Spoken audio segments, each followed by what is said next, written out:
have Professor Sifao Adenike-Adejimo, an environmental biologist and crop nutritionist, Department of Crop Protection and Environmental Biology, Faculty of Agriculture, University of Ibadan. That's a long pull.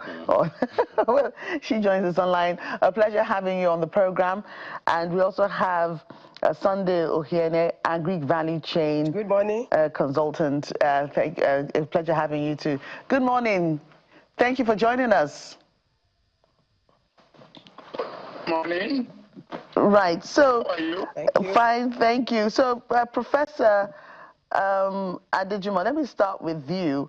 What do you make of the World Food Programme's, that picture of, the food insecurity in northeast Nigeria? And, so there's some other states in the northwest as well, north central, I beg your pardon, that was mentioned. But there was a scary picture of food insecurity, especially because there's a lot of funding cuts from the World Food Programme itself. But they also talked about the fact that insecurity and lean season and, so many other things are responsible for this food insecurity. What do you make of that report? Thank you very much. Good morning once again. I hope you can hear me. We can, loud and clear. Oh, thank you very much. So nice joining you. And good morning. So it's a good topic and a global topic as well, because of the importance of food for the survival of every living thing. There is nothing we can do without food. And that is why discussing food is very, very important. And just like you have said, food security is the mainstay of every country. When a country is not food secured, then the stability of such country is in question. Every country that is secured in terms of food, then that country can boast of development, economic development, mental development, and things like that. But when there is issue with food security, then it's a big challenge when it comes to development of such country. And those pictures they have posted about Nigeria, it's not only Nigeria, but for Nigeria, because of our own peculiar challenge, peculiar problems that we are facing, especially with regards to insecurity. That is why those pictures are now coming up at this time. Initially, Nigeria was not like that. Of course, it's an agrarian country. Majority of our people, they are agriculturists, they are farmers. Until when the problem of insecurity started. The farmers started leaving farms because of kidnapping, banditry, terrorism, and things like that. And that is why we are now facing this big challenge of food insecurity. And what do we understand by food security itself? Food security means that all people at all times having reliable access to enough safe, nutritious, and affordable food to live an active and healthy life. But do we all have access to food now? Is the food even available? The quantity that is available, can it go around? Then are we even sure of the quality of the food that is available? Because food security is not only about quantity, it's also about the quality of the food. Is it available? Do people have access to it? I think the major role of a government is to make sure that all its citizens, they have access to good food. And that food must also be affordable. So availability is key. Affordability next, then accessibility. Is it available? And again, utilization. Is it nutritious? Now, with all the challenges we are facing in this country now, the issue of food security is facing a big challenge that we all need to rise up and tackle. Just like Madam was saying the other time, that some people are now going into even learning agriculture. The agriculture we are begging people to come and do in university, they won't choose agriculture because of what they think it is. Now people, because of hunger, they are going into agriculture now. Backyard farming is the main thing now, everywhere, because of hunger. So agriculture is supposed to be everybody's profession, not just for academics or for farmers or for anybody. It's supposed to be everybody's profession. The question, Madam. And by the time we are able to do this, then at least individually, we can say, okay, we are secured. Well, but for the issue of national insecurity, that's a big challenge. Well, Madam, just one quick point. The issue when you talk about backyard agriculture, it really isn't new. The question is, how come we reversed it? Growing up, when my mom came back from the market and she sorted the pepper for us to go to take to the mill for grinding, she would just wash the pepper that she's washed, the water, she just pours it in the backyard. There is a lush place there. Just pours it there. And from time to time, we go to the backyard, we pick fresh tomatoes and all those things. The question is, how did all of that, how did we reverse all of that? Thankfully, those things are coming back up now. But how quickly will that address the big issues that Joke raised earlier? And you talked about the fact that, insecurity has exacerbated these things, and you rightly so. But how did we, the question a friend of mine usually asks is, how did we get here? How did we just lose sight of all the wonderful things that were working for us? How did we reverse the ground-up pyramids in the north?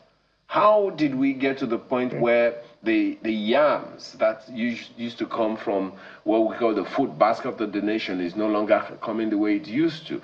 What exactly happened? Because if we solve the problem today and there is no vision for the future, we're going to come back here in another 50, 100 years. So how did we get here, in your opinion? What do you think we need to do to make sure we don't come back here again? It's so easy. Until we are able to, at least, to reorientate our people, to see the importance of agriculture. Yes, all we need to do is reorientation. Reorientation. Especially our youth. None of them is ready to go into agriculture. Just like we mentioned, that when you were young, you do this, you do that. But now, how many youths are ready to go into agriculture? The larger percentage of our population in Nigeria is youth. Now, the people that are left on the farm, they are the elderly people. What quantity of food can they produce for the populace? Until we encourage our youth and every one of us to go back to the drawing board, go back to our foundation, that is when we have enough to feed ourselves. I get angry every time I go to the market, especially Bodija market.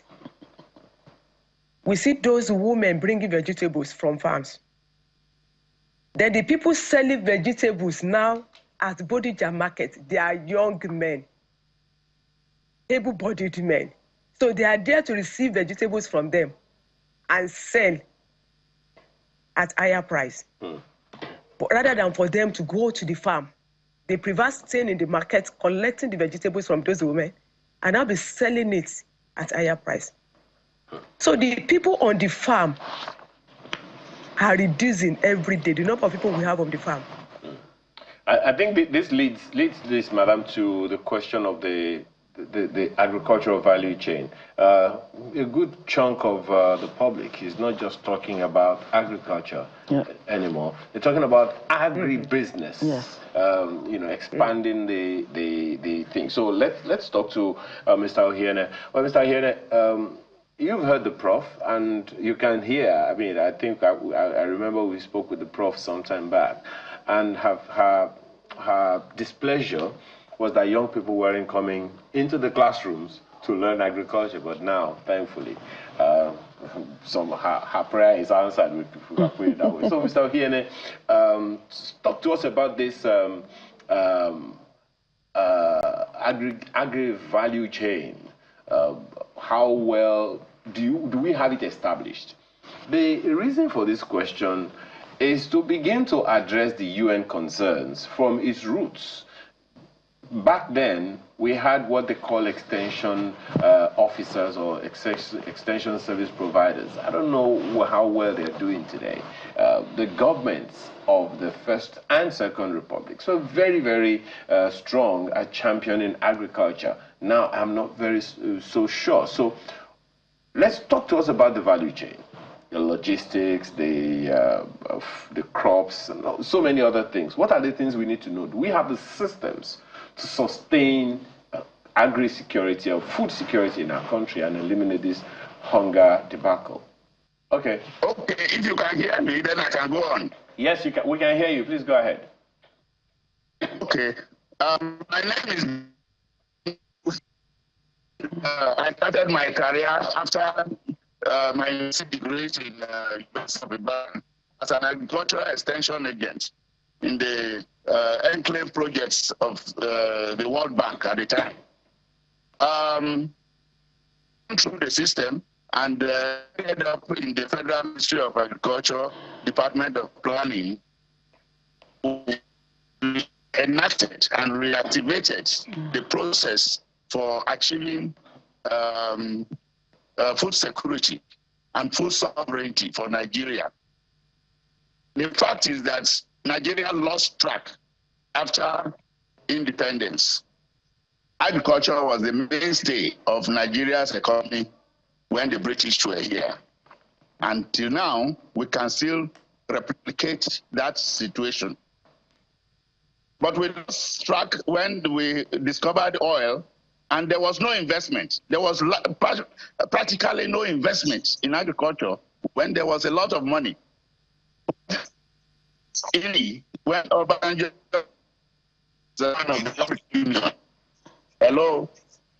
Go ahead, we can hear you. It's a bit wobbly, but we can hear you. Okay. Now, in 2003, when Obasanjo was president of Nigeria and chairman of the African Union, there was the Maputo Declaration by the heads of states that agriculture should drive industrialization of Africa.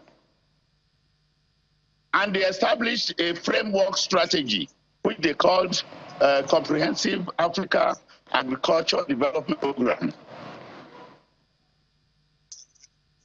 Now, this program has been implemented even in Nigeria, and by 2008, we were able to put in process a stock taking to identify the priority crops that will drive industrialization of Nigeria and create jobs, create employment. In 2010, we issued a national agricultural investment plan that was meant to transform agriculture in Nigeria, which was adopted by all stakeholders across the length and breadth of Nigeria. That document is still on the internet. I tell you that that document was not implemented. That was the National Agricultural Investment Plan, the first one. It's a 4-year medium-term program that would have been rolled after 4 years to NIPE 2 and then NIPE 3, which is what Rwanda did. And Rwanda is now on the global market with certain commodities, finished products from the agricultural sector. So the issue now is policy. Policy, the problem in Nigeria is about policy. The policy is not right. And there's no way the system can work if the policy is not right. If farmers are on the farms producing and you open the borders for imports of crops, which is being produced in Nigeria, they will just naturally step aside. They will just step aside, that's all. Because they cannot make money. Nobody will buy their own. You'll be dumping foreign imported products. So as we are now, we must face the issue of policy. We tried to fix it in 2010 by ensuring that we had the proper strategy, applying the value chain system. We ensured that we got the stakeholders together across the length and breadth of the country to sign the compact, which is the vision for agricultural transformation and food sovereignty for Nigeria. Then we went on to develop the National Agricultural Investment Plan, which was issued in 2010. Now there is need for us to go back to that same process and ensure that the policy in place is in place such that a medium-term program is in place, and then the annual budgets will be based on that 4-year program.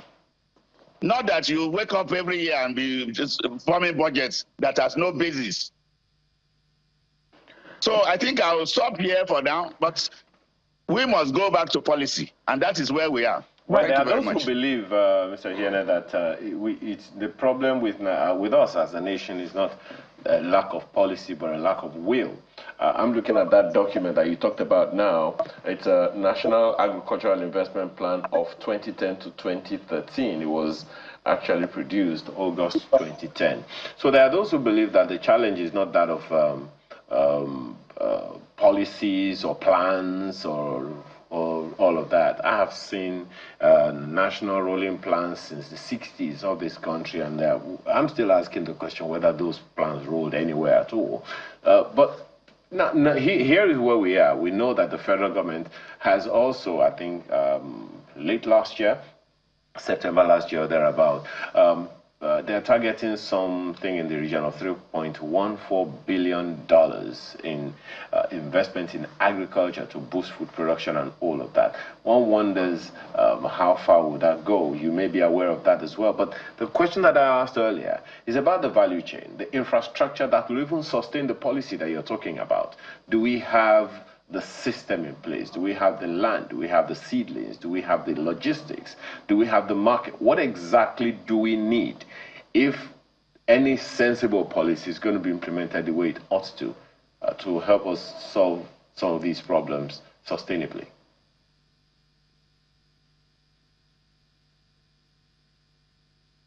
Mr. Uhiene, the question is for you.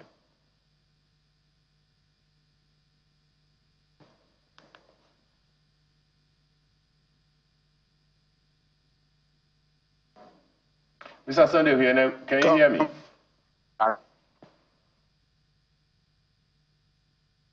I'm back. Okay, welcome, sir. I would like to put it to you that Nigeria has all it takes to become food sector. I would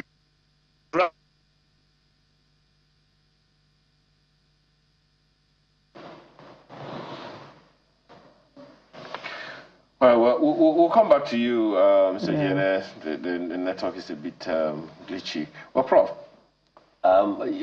you heard him as well. It's not a lack of policy or programs and all of that. This plan that he's talked about, for instance, dates back 2010. I also remember that post-COVID, the federal government of the day under the late President Buhari came up with what they call the Economic Recovery and Growth Plan. Agriculture was a cardinal part of that plan at the time. So I'm still asking the question whether we have the system.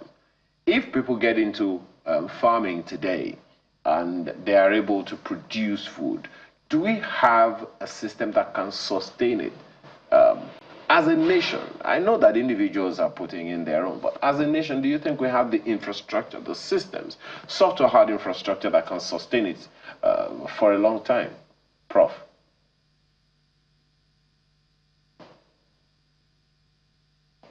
The question is for me? Yes, ma'am. Oh, thank you very much. Thank you for this question. It's one thing to have policies in place. It's another thing for those policies to be well executed.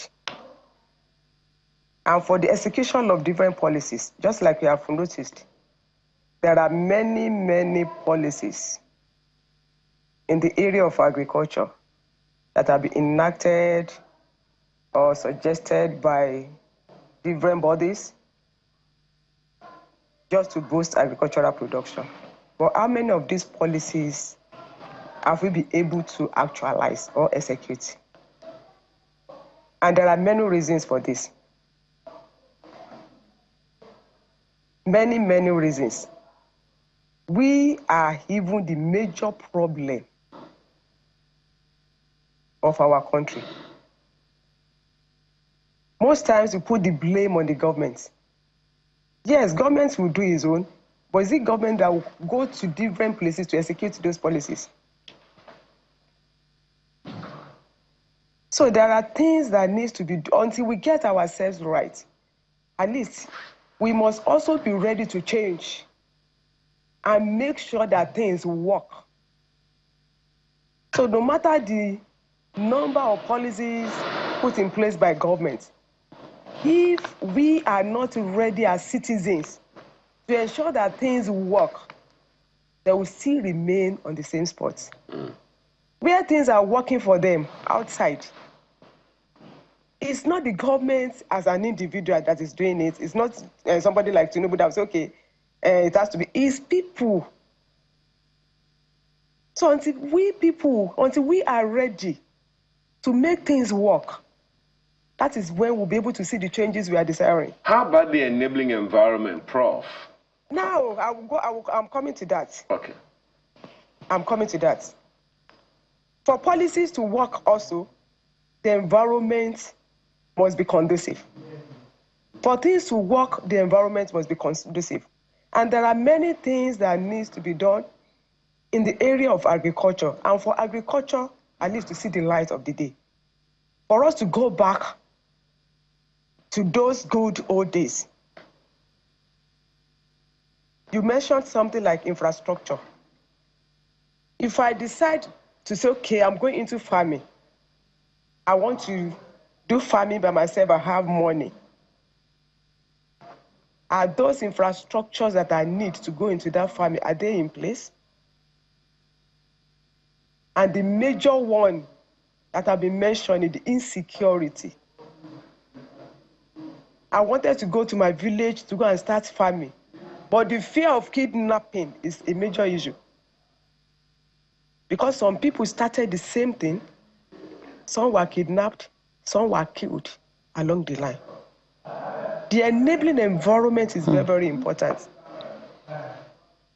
The government must try as much as possible to solve this problem of insecurity first. When this is solved, because even if you have good roads, we have storage facilities, we have different machines that can be used on the farm, we provide input for farmers, we do all such. But when the country is not secured, when we are facing this challenge, please, how many people will remain on the farm? The fear of kidnapping, fear of banditry, fear of terrorism is chasing people away from farm. Well, Prof, one other issue on that same conversation. Yes, sir. One of the things that I have come to believe, and I stand to be corrected, is that the state governments own and have authority over all of their land. Yeah. In every state, all 36, including the FCT. Well, maybe the federal government has some, rights over the SFCT lands. So that means, and we know that everything concerning agriculture is something both the federal government and the state governments can play. You know, there are fields that both of them can play in. And they have been doing that over time. That is why some of us still gleefully talk about the First Republic and the healthy competition among the regions, the northern region, the southern region, the southeast region, because they all had, yes, cocoa in the southwest, the groundnut and all that, you know, stuff in the north, and you know, the east has its own as well. So the state governments have significant roles to play in all of this. The question is, from what you know as an expert in this field, do you think the state governments are pulling their weight, particularly in the north, which is the subject matter of the fulcrum of this conversation we are having? Because we are hearing that food insecurity in the north is a reality. It is daunting. It is scary. In the northeast and in the north central in particular. So do you think the state governments themselves are pulling their weight enough? Otherwise, would this UN report be as stark as it is? I think some of them are doing that and some are not. And the origin of that problem is the discovery of oil. Because they all depend on the allocation from federal government to sustain their states. Assuming it was like before, when the Southwest depended on cocoa, on the revenue from cocoa, at least to sustain the Southwest, maybe things would have changed. But it's not like that. They all depend on the allocation from the federal government to maintain their states. So because of that, majority of them are not focusing on agriculture. And that is why we are having this issue of hunger everywhere. Even if they are talking it with mouth, saying, okay, we are doing this, we are doing that, we are giving these machines, we are giving this 1,000 whatever, and empowering youth and doing that. Are they putting all their weight on this? Why? Because they don't depend on the revenues from agriculture to maintain their states. That's the main challenge. Until we redirect our economic value or whatever pathway and refocus on agriculture and make it, at least, if it is not the mainstay of our economic development, then let it be part of it. But it's like government is not even deriving, is not ready to take, at least derive any revenue from agriculture again. Because there is money coming from somewhere else. From somewhere else. So it's natural when you have an alternative source of income, then who will not like to go to tedious way of getting income like that of agriculture? Because to them, they think agriculture is like maybe wasting your time, wasting your energy, forgetting that without food, they cannot live. Without food, no life. Right. Thank you, So Prof. apart from agriculture serving as source of income, when we put everything into it, source of income, the raw materials for industries, shelter, then food. Can we do without food? So majority of them are not putting effort because they have alternative source of income to maintain their states. And that is a main challenge. That is the main challenge. We won't say the federal government should stop giving them allocation. Or can we say that? But it's a challenge. So, and I think government needs to do something about this. Right. Thank you, Prof. If we can come to you, Mr. Ohiene,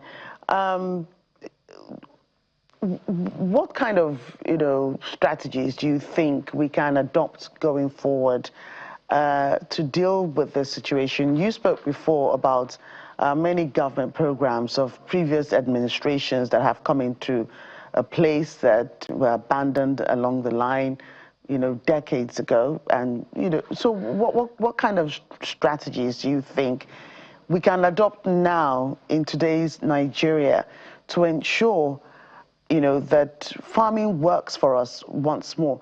It's not as if people don't farm in this country, because if they don't, Ayo, we will really not have food to eat. And we'll really be in a serious situation because we'll be importing everything. But we need more, I think we need more people to go to the farms, more people to want to farm. And then, because we're in this is 2026, we're in the period where technology is everything, and there's talk of AI now and so many other things that can help. I think it should be easier now to farm for a non-subsistence farming kind of situation.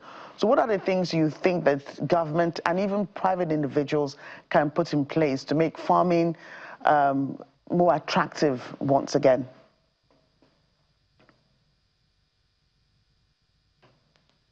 Mr. Ohiene, if you can hear me, that's for you.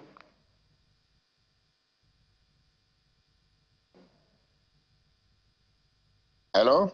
Yes, Mr. Ohiene, that question was for you. Yes. I would like to say this clearly, that there is a lack of understanding of the agricultural value chain system. Are you aware that some 40 to 80% of harvested crops are lost due to post-harvest losses in Nigeria? Yes. From grains to vegetables? And the cost of food in the market is dependent on the ability to maintain the value chain system. But most people don't understand what the value chain is all about.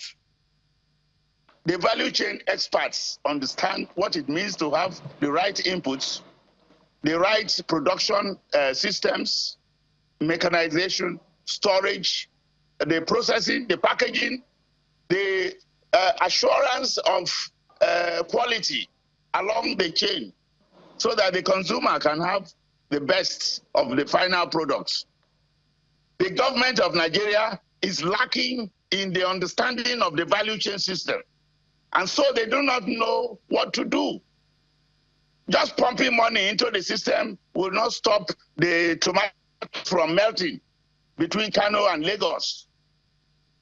But if you have the value chain experts involved in the implementation of policies, the tendency is for the stakeholders involved in the value chain system to be identified for implementation for the various value chains. There are different crops, and for every country, there are some things that are that they are known for. For example, the chili pepper from Nigeria is the best in the whole world. The garlic, the ginger from Nigeria, known to be the best in the whole world until there was a disease in Kaduna. The shea butter from Nigeria is about the best in the whole world. Food security is not supposed to be a problem of Nigeria. If only the government can go back to the drawing board of what we did before 2010. In 2010, what was issued was not implemented. And so we did not migrate from NIPE 1 into NIPE 2 because the NIPE 1 was not implemented, which is unfortunate. And I think some people should be worried for that. So I want to put it to you that policy is the issue. If the policy is not right, the farmers and the processors, they cannot get it through there. The environment, the governance, this is what we call good governance of the system. Good governance means proper regulation of every component of the value chain system. Well, Mr. Ohiene, just a quick one. Just a quick one, if you can hear me, Mr. for Ohiene. the producers, protection for the transporters, well, Mr. Ohiene, if you can hear me, let me quickly, punctuate something that you said. Even those who are packaging and marketing. Just one second, Mr. Ohiene, if you can hear me, and I hope you can. Just 1 second. These things. Can you hear me, Mr. Ohiene? Can you hear me? Can hear you. Oh, thank you very much, sir. You said something now. You said it like twice, and I just wanted to get clarity.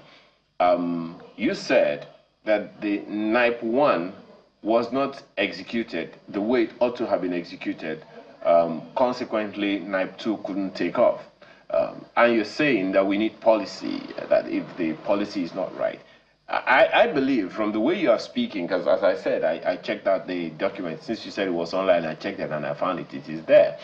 Now, if we had that plan, what stopped its execution? Is it a policy that stopped the execution, or people, or the will? What exactly hindered the execution, in your opinion?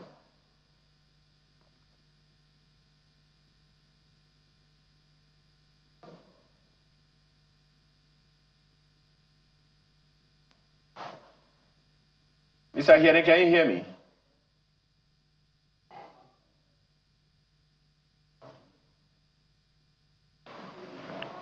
Right. Before we get to them, we have some comments from people. Ilya says, I disagree with Professor Adejumo blaming the citizens for the failure of leadership, which is creating food insecurity. Well, Prof, you want to quickly respond to that? I perhaps understand in context what you're trying to say. Please read that comment again. Right. Says, I disagree with Professor Adejumo blaming the citizens for the failure of leadership, which is creating food insecurity. That's coming from that comment. Well, maybe there was whatever you said was misunderstood. But what did you say is the role of citizens? Maybe the answer. What's the role of citizens in all of this? Yes, because we have many roles to play as citizens too. What I said was that it's one thing for government to bring up a policy, and it's another thing for us to execute and to obey that policy, to follow that policy. For execution is the role of citizens. Government will enforce, yes, but are we ready to comply? Then we have many roles to play as citizens of a country. Maybe that was what I said. Well, yes, maybe that is because I think I heard that part where you said, it's one thing for the policy to be as another thing. I think when she talked about the execution, that it's not the government that will execute it. The government will create the policies, but there are people involved that are responsible for the execution. Yes. That the president will not come down to get it done. It's just like when people say when we pray, it's not God that will come down to do it for you. There are people in place. Yes. I understand what you're saying. We have responsibilities. Absolutely. Yes. Interestingly, Prof, the government, we have our roles to play. The government is made up of people. People too. Themselves. Yes. Well, Joke introduced one of our guests earlier, Mr. Ade Adefeko is with us. He's Director, Corporate and Regulatory Affairs for Olam Agri in London. He joins us from London. Thank you for joining us this morning, Mr. Adefeko. Well, let's take you to Davos. You argued that the mission for 2020 is no longer food security alone. It is food sovereignty, owning the financing, processing, distribution, and what have you. I'm wondering, in your opinion, how you think this fits into this conversation on moving Nigeria from being global epicenter of hunger and a dumping ground of food imports to being self-sustaining and becoming an exporting finished products nation. Well, thank you very much. I'm sorry for me coming in late. We have a 1 hour difference between the UK and Nigeria, so I think I got it mixed up.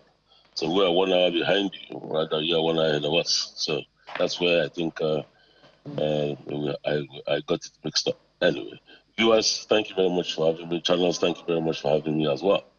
Like you alluded to, I was on the I was at Davos for the World Economic Forum program. On the sidelines at the Africa House, I spoke on the panel with eminent Africans, talking about our problems and looking at solutions as well for us, which is very important. Usually, when we go for conferences like that, the people that speak to us or talk about us or speak to our issues are usually the people from the global north. So for once in a very long time, on a recurring basis by the organizers of this conference or this sit-down that we had in Davos, we Africans were speaking to ourselves on our issues and how we can solve our problems. So I think that was a very good first step on the part of the convener, who is Kojo Annan, who is the son of the former Secretary General of the United Nations, and his wife, Shanati, in the Africa House. So that was one of the sideline events. So impressive and very important. The global south must speak to itself. We shouldn't rely all the time on the global north. So back to what you spoke to, and I've been listening with rapt attention to the other speaker or the earlier speaker speaking to what we need to do. I want to correct an impression. Nigeria is not the global epicenter of hunger. So let's get that clear. We need to be very, very careful with link belly and how we give ourselves very, very, very negative headers, as it were. Nigeria, let me speak to something first and lay a basis. Of course, you know, I work for a company called Olam Agri. Olam Agri is one of the largest agri-business companies in the country, so we're doing our bit in the area of security. Food security is an essential part of national security, which is why, to a large extent, at any point in time when discussions are being had, you always hear about the fact that the National Security Council or the National Security Commission of the country are always present in the room when food security is being discussed. But I'm one of those who now believe that food security, yes, important. Nigeria is food secure. So let's get that straight. Are we food sovereign? No. So food sovereignty is the next step in this entire system or in this entire discussion. So we talk about value, we talk about value chains, we talk about interdependabilities and the likes. Nigeria is food secure, but Nigeria is not food sovereign. Food sovereignty means you have enough food, you can export, you can, so your bumper harvest and what you have is enough to feed, for example, just for emphasis, someone in some people in the sub-region. So what we have is we are self-sufficient to a large extent. We can feed ourselves just at a slightly minimal cost, but are we food sovereign? That is where the conversation should be had. And let's be fair to the federal government of Nigeria. They've come up with all kinds of programs to tackle this, and I think those programs are programs that are work in progress, because in agriculture or in food, you cannot legislate it. It's not you saying, open sesame, close sesame. No, you have to. Right. You have to, for example, you want to have cassava, you want to have rice, you have to grow it. You have to make sure that it's grown in the right place, and it takes time. So, are we food secure? Yes.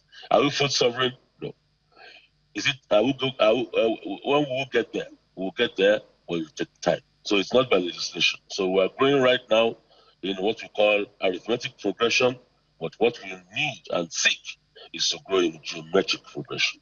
And to a large extent, we're self-sufficient, but are we sovereign?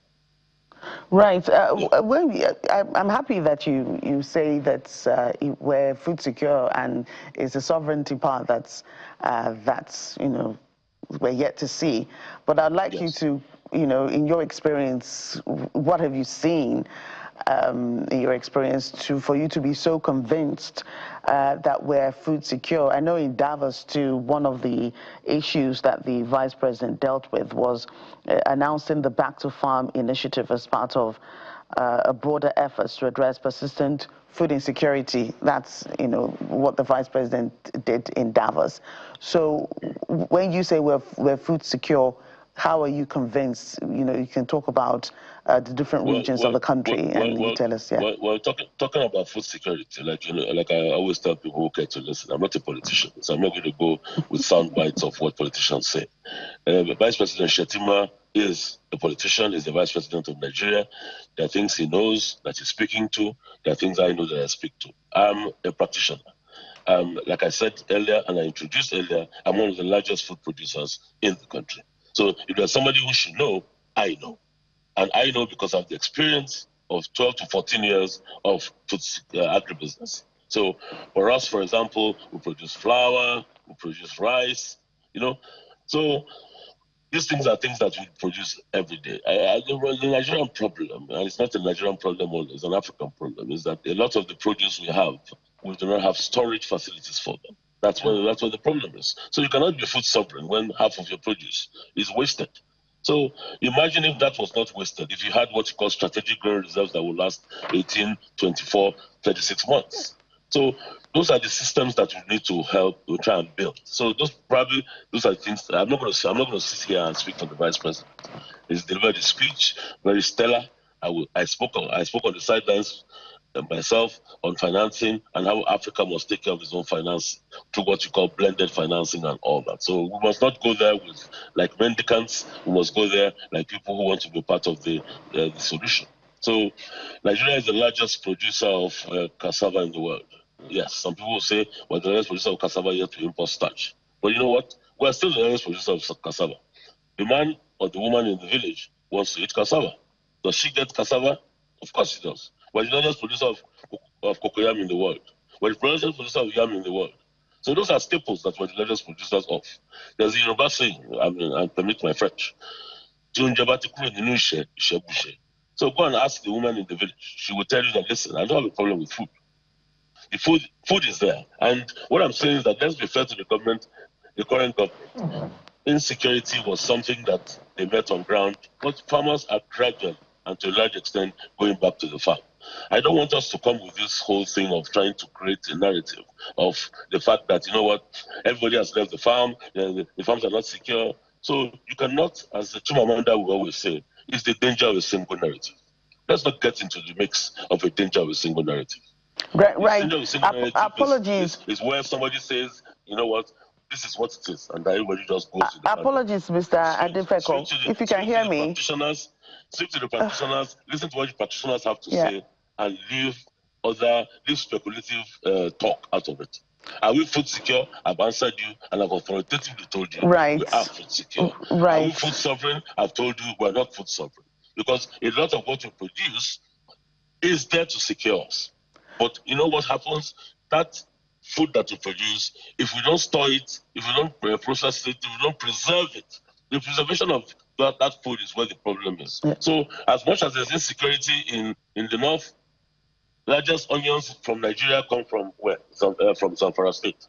Okay? So we can go on and on about which area produces what, and what the problem is, how does it get to the farm gate? Quite understand. Sorry to cut you short. Apologies, really. We did say at the beginning of this program that the narrative about farms being abandoned is a wrong one. It's not as if people are not farming. They are. But we probably don't have enough is how we started. But you just spoke about storage and, having storage facilities, preservation facilities to be able to, because that is a major part, transporting produce from the northern parts of the country to the southern parts and all that. And, other speakers have talked about government policies. Do you believe that it's only government policies that can help us? Yes, government can create an enabling environment and all that. But what about individuals and other private sector initiatives? Must we always rely on the government or wait for them to create policies to enable us to do more farming and to engage in more agriculture practices, especially now that, we have technology that can help us that can make farming or agriculture easier? It's not just about farming and growing plants. There are so many other value chains in agriculture that we can look to that will help us. Yeah, but, you took the word out of my mouth. You were very apt. We don't have a problem of. Let me rephrase what I said. I did not speak about north, south, and all that. I said from farm to fork. that is from farm to farm gate. From the south, from the north, from anywhere, it's all the same. Okay? Proximity to farm gate. If there's infrastructure problem, that's whose problem? That's government's problem. It's not an individual or a private individual that will go and build a road that will bring rice from Nasarawa, for example, or Doma, where my rice farm is, to Lafia. That's not my job. My job is I have an investment of X million dollars there producing. I need a road that is good enough for us to be able to move the rice from there to the farm gate. So when we talk about government, we talk about government is an elixir, government is an enabler, and government must do what it needs to do. But sometimes government wants to be in business. And that's where a lot of countries say, you know what, government, leave us to do the business or enable businesses. You just provide the enabling environment in terms of policy, for example, in terms of infrastructure, for example, in terms of financing, for example. So you have a bank that will provide small loans, soft loans to farmers or to cooperatives. Yes. So, but you have to understand something. Government is the largest spender, largest investor, largest contributor to many things. So, government policy, which is why I'm sure you usually listen to the word license to operate. A company has a license to operate, but one government policy can just take that license away based on a policy misalignment or a policy blip, or a wrong policy that's gone the wrong way. All right, Mr. Adifeko, just 1 second. That's one thing. Yeah. All right. Yes. My sincere apologies. We're running out of time. But there's something that I would like to clear very quickly. Prof, let me take this question to Prof. Professor Adejumo. I hope you're still there with us. Yes, I'm here. Thank you. We've talked a lot about policy and all those things, and then we've talked about food security a lot this morning. And here is Mr. Adifeko saying that we don't have a food security problem, we have a food sovereignty problem. Now, I've stayed on that question for a bit, and I did some search. That the acceptable definition of food security, according to the World Health Organization, according to the Food and Agricultural Organization of the UN, food security exists when all people at all times have physical, social, and economic access to sufficient, safe, and nutritious food that meet their dietary needs and food preferences for an active and healthy life. So, would you say as well, as Mr. Adifeko said, that we have a food security problem or a food sovereignty problem? For me, I think we have both. We have both. I won't say we are food secured in Nigeria. We are not. Especially if we want to go by that definition of food security.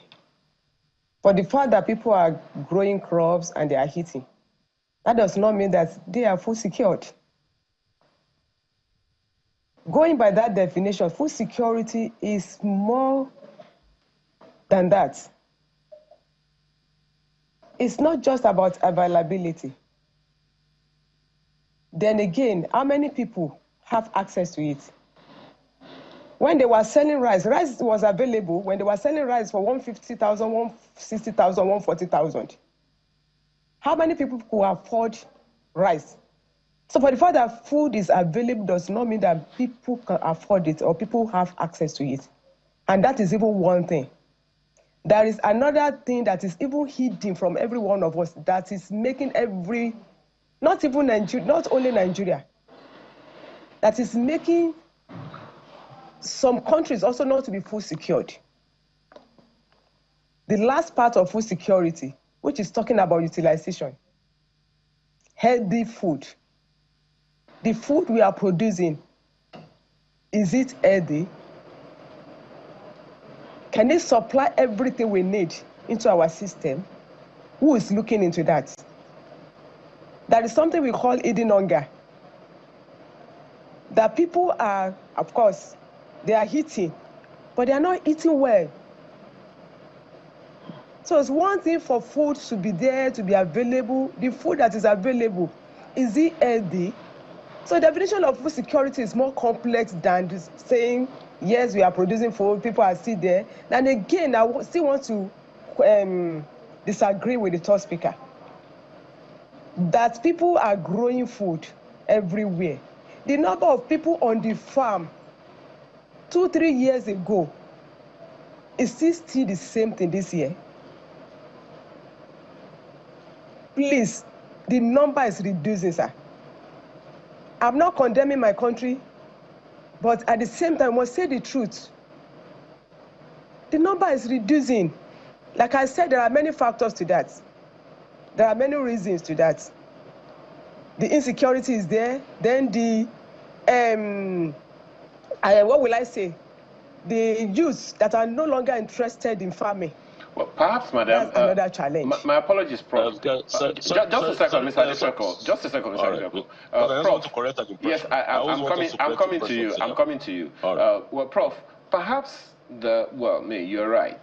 A good number of individual smallholder farmers are fizzling out.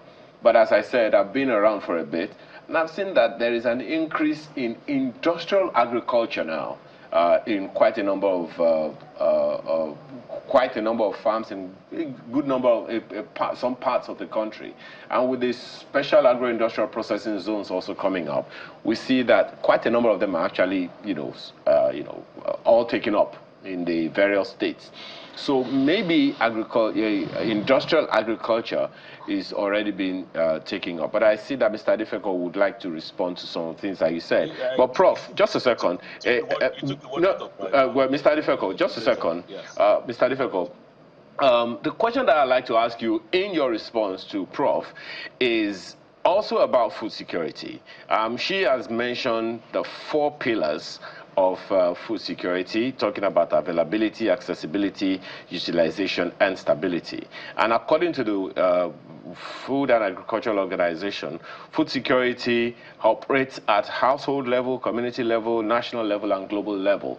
So that's the reason that question, that issue when you raised it, and you said it a number of times. That's why I wanted to just interrogate it a little further, so that the viewer and listener to you understands exactly what you're talking about. You took the word out of my mouth when you spoke to the fact that, you know what, it's not the number of people on the farm that matters. It's the yields per hectare and the quantity produced from that hectare. So we're talking about efficiency here and effectiveness, not numbers. We're not talking about farming. We're not talking about farming here. We're talking about agribusiness and agriculture. So technology has gone, fourfold, fivefold. And you spoke to it properly. There's industrial agriculture. Let me speak to something that a lot of people don't know as well. There's what you call the food belts of the world. There's the pampas of Argentina. There's the velds of South Africa, and there's the prairies of Canada. So those are there are swaths of agricultural belts that produce food for these countries concerned. Canada, particularly, Argentina, and of course South Africa. Then it used to be the other one used to be, I can't remember the last one, but this part used to be part of Russia, which is why to a large extent these places or these countries produce food all year round. You talked about the definition, textbook definition. I don't want to believe in what you call ignoratio legis. Ignoratio legis is the fallacy of missing the point sometimes. Missing the point sometimes is that we go to these textbook analogies of what X says or Y says. Okay? At this point in time, the only thing that I can tell you that is missing in that textbook definition is affordability. Affordability is the problem. Availability, it is there. Okay? Every other matrix, it is there. When you now start talking about how healthy it is and how healthy it's not, it's a different story entirely. We can improve on that. But to say that people are not eating well, people are not, for goodness sake, the Ministry of Health has not declared a health emergency with respect to people having kwashiorkor or distended tummies or the likes. So what are we speaking to here? That we are going into this alarmist, you see, I don't really like it. I've been to 56 countries in the world. I'm widely traveled. So when I speak authoritatively. Well, thank you. I sincerely apologize. So, we've eaten like 10 additional minutes in this conversation. Just a second. I do understand. I mean, it was just necessary to clear the air, and I'm glad that you even spoke to the fact that, affordability is a major factor that needs to be given some significant attention. We have to thank you very much for your time this morning. And you actually said something. You are not so much of an agricultural specialist, but at least you work in the field, so you definitely have a thing or two to say. Thank you so much for your time this morning. And we are sorry that we had to drag you out of bed, this early. Ade Adefeko is Director of Corporate and Regulatory Affairs, Ola Magric, and he joined us from London. We've also been speaking with Professor Sifao Adenike Adejumo, who is an environmental biologist and a crop nutritionist in the University of Ibadan. And we have also had Mr. Sunday Riena, who is an agricultural value chain expert. Thank you so much, ladies and gentlemen, for joining us this morning. Good day. And have a good weekend. And you as well.